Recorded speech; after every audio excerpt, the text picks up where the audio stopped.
Un casque blanc contre les ravages du soleil noir, le sombre symbole du temps des colonies. Dans ce numéro, Patrick Boucheron invite l'historien Sylvain Venère avant de retrouver la chronique de Manon Bril. Connaître le monde, c'est déjà le posséder à moitié, écrivait au XVIe siècle Tommaso Campanella, théoricien de la monarchie qui rêvait de cités solaires. Cet axiome, l'histoire coloniale le vérifie sans cesse, qui fait se succéder les voyages aux conquêtes et les explorations aux exploitations. Il y a un objet qui rend visible ce passage, qui le rend manifeste. C'est le casque colonial, couvre-chef de l'homme blanc en Afrique noire. Comment cet objet anodin, honni pour beaucoup, mais encore désirable pour certains, est-il devenu le symbole de l'oppression coloniale?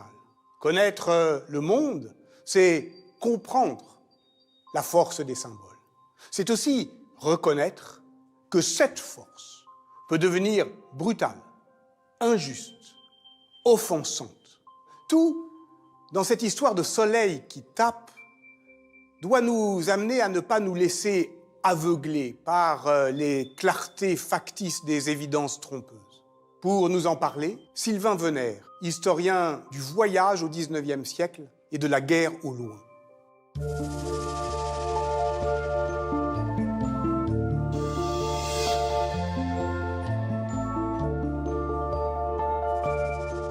Ce qui est surprenant quand on fait l'histoire du casque, c'est que ça n'est pas un objet décisif. C'est pas une invention extraordinaire. Ça n'est pas quelque chose qui transforme l'histoire du monde, mais c'est un objet qui réfléchit l'histoire du monde au sens où un miroir réfléchit.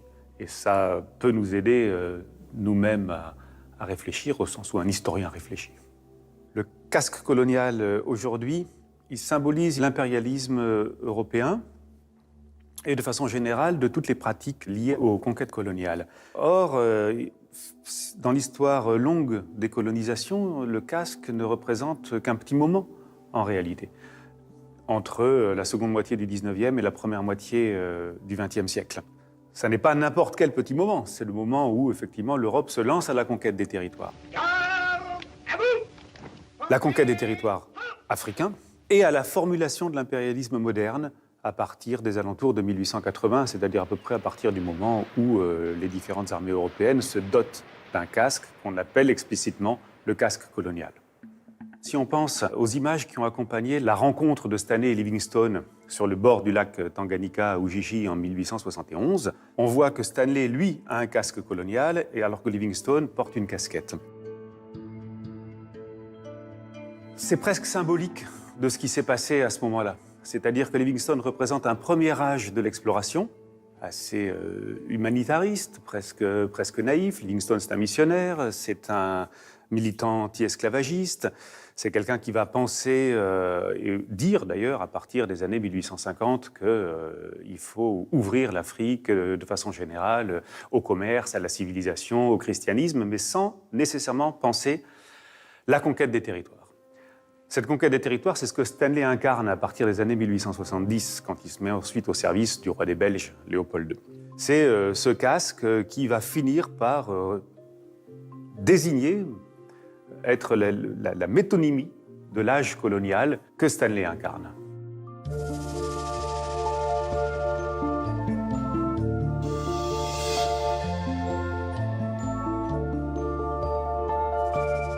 Ça correspond d'abord à la conquête des territoires africains. Ce qui fait qu'à ce moment-là, le casque prend une autre signification. Il ne s'agit pas seulement du casque lui-même, mais de sa couleur, où le blanc du casque, ce blanc qu'on exagère encore en vendant des tubes de blanc de casque pour polir les casques, ce blanc de casque s'oppose au continent noir.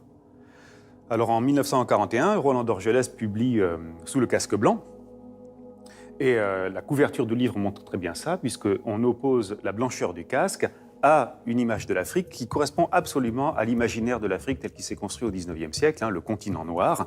Et cette opposition du blanc et du noir, évidemment, elle va très très loin, elle est extrêmement symbolique, elle est beaucoup réutilisée pour manifester les aspects les plus positifs aux yeux des Européens de la mission civilisatrice.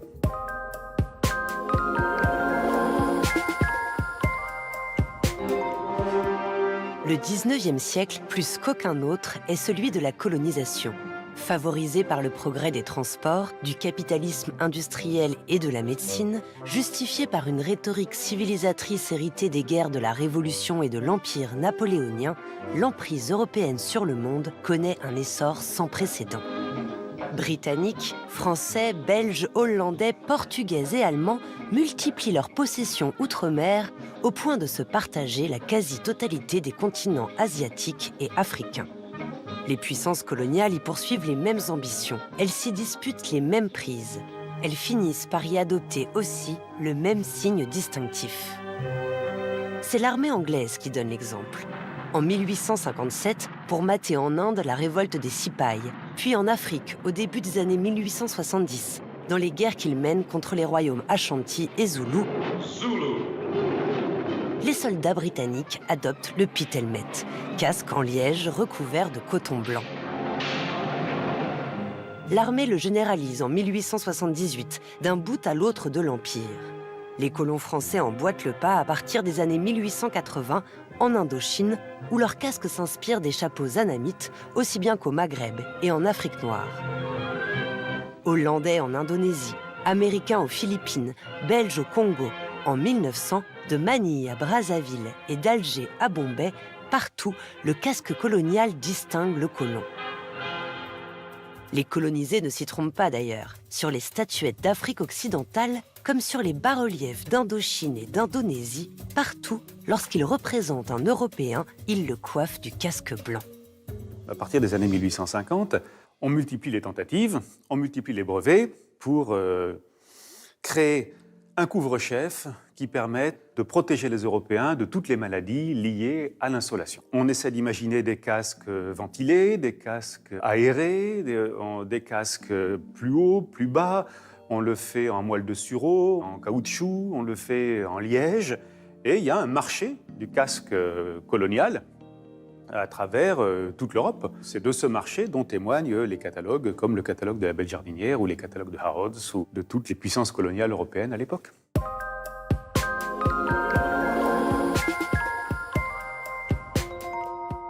Protéger du soleil, voilà le rôle premier du casque.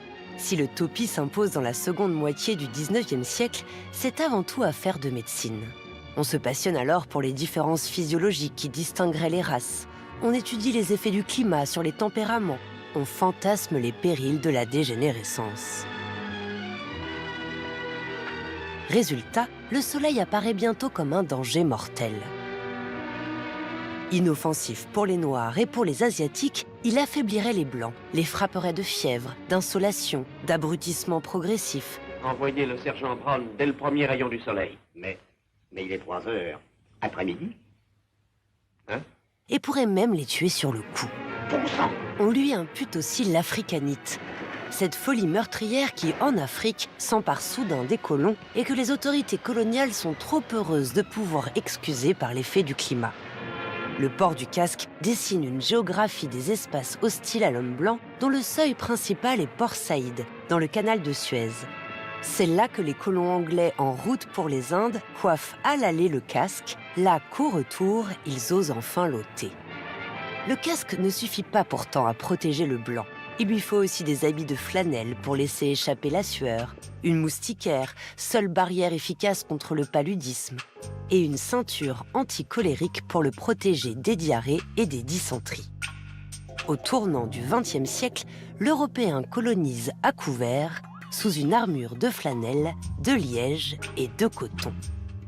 Le casque, il est omniprésent dans les images de propagande, et en particulier celles qui concernent les troupes coloniales, les administrations, mais également dans les souvenirs privés, puisqu'on a énormément de photographies de gens qui posent avec leur casque, des femmes, des hommes, des familles, des colons, des touristes.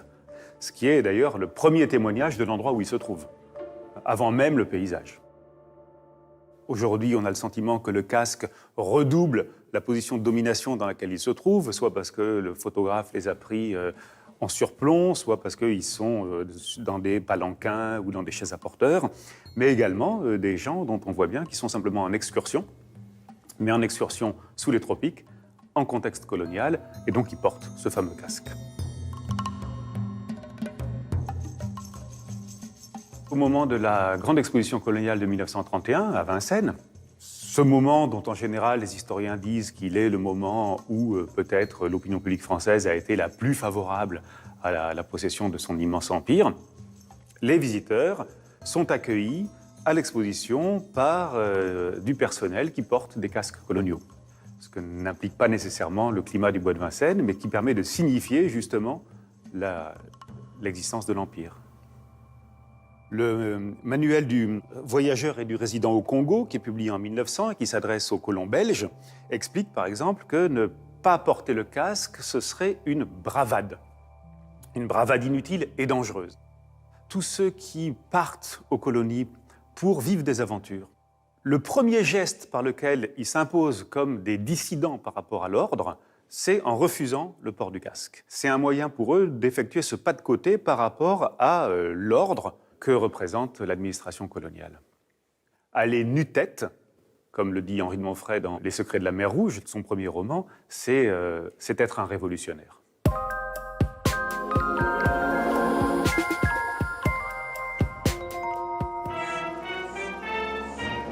Ce casque insolaire, qu'on croit devoir porter à cause d'une vulnérabilité raciale, on en fait le signe le plus criant de l'inégalité des races, des droits, des statuts, de l'injustice qui structure l'Empire. Le casque devient l'indice d'une domination. On le porte pour en imposer, pour montrer qu'on est le chef, le toubab, et puis accessoirement pour paraître moins ridicule au milieu de ces colonisés qui vous dépassent parfois de plus d'une tête. Les colonisés l'ont bien compris et font du casque un objet de lutte, de revendication. À nous le casque, à nous les droits. C'est ce que disent ces photographies au Congo, au Gabon, où l'on pose debout avec au pied le casque de l'homme blanc. Quand on fait cette histoire du casque colonial, qui cherche à expliquer soit les aspects positifs de la colonisation, soit au contraire à la critiquer systématiquement, on utilise pour ça ce casque. Et ce qui est assez logique parce que ce casque a représenté le monde colonial.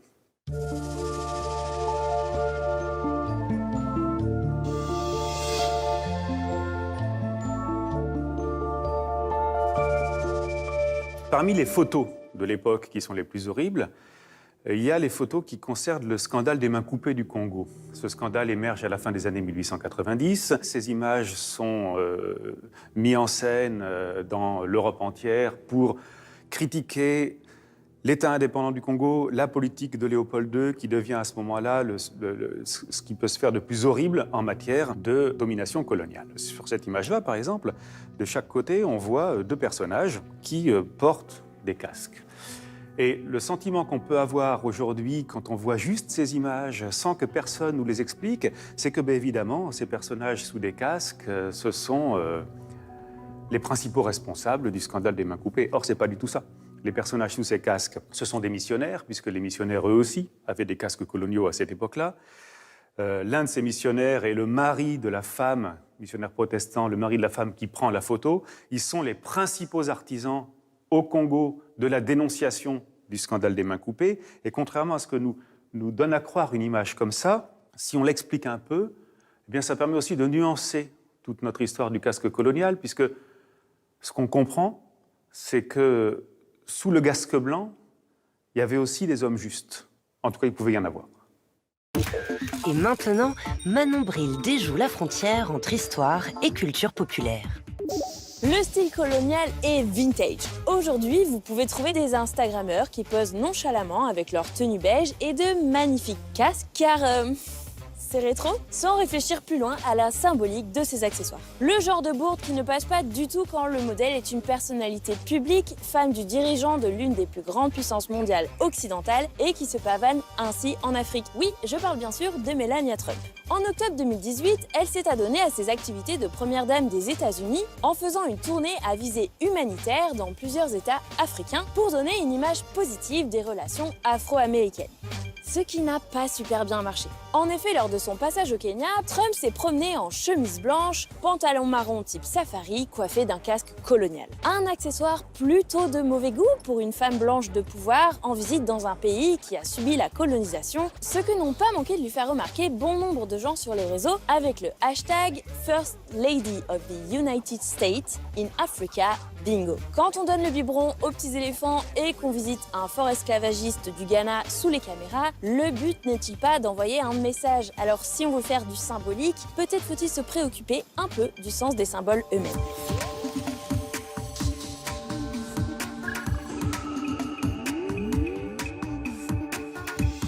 Quels as ces missionnaires! S'exclame Milou dans Tintin au Congo, lorsque un père blanc, évidemment affublé du casque colonial, fait voir à Tintin l'hôpital, la chapelle, l'école, là où, je le cite encore, il n'y avait que la brousse. Tintin au Congo est aujourd'hui encore le deuxième album le plus vendu dans le monde, parmi ceux d'Hergé, malgré son imagerie raciste et paternaliste. Mais pour combien de temps encore? Tandis que l'on débat aujourd'hui sur la présence dans l'espace public de ces symboles coloniaux qui nous hantent, il est temps de relire Frantz Fanon, psychiatre martiniquais, philosophe français, défenseur de la cause algérienne, qui écrivait en 1952 dans Peau noire et masque blanc, « Il n'y a pas de mission nègre, il n'y a pas de fardeau blanc. Je me découvre dans un monde où les choses font mal. » À la semaine prochaine.